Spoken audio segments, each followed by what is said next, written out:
I'm Betsy Vinegrad, and we're at QuiltCon 2015.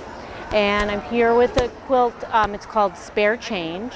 And originally I made it for a woman I know who's writing a book called Sideways Spirals. And her technique was to use these bias tape spirals where the spiral weaves in and out underneath.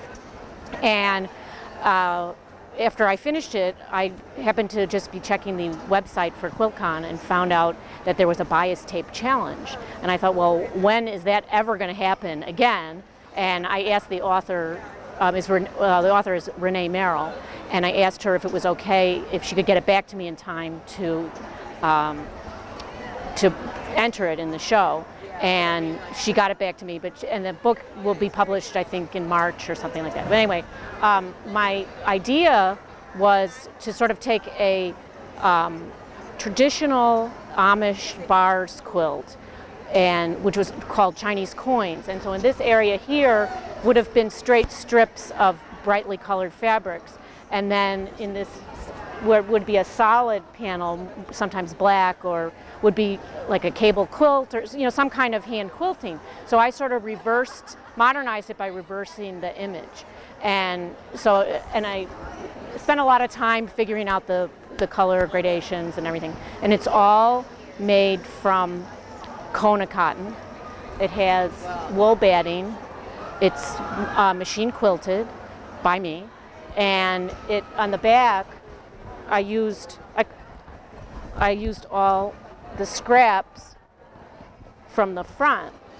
There were a lot of leftovers. There were a lot of leftover pieces because I started out with 7 colors of gray, and when I put it together, the lightest and the darkest really were too contrasty. So I decided to use it what was left over on the back, and now that seems to also be a really modern thing to do, is to make a nice back.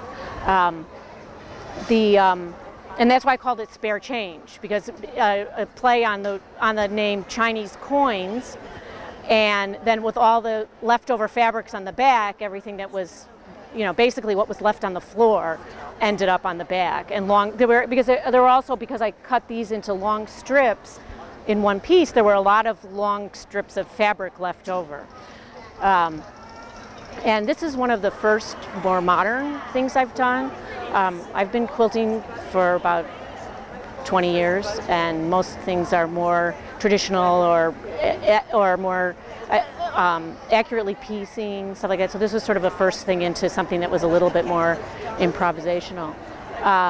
And I try to do almost everything I can by machine and very little hand sewing, as far as maybe sewing on the binding and the label and things like that.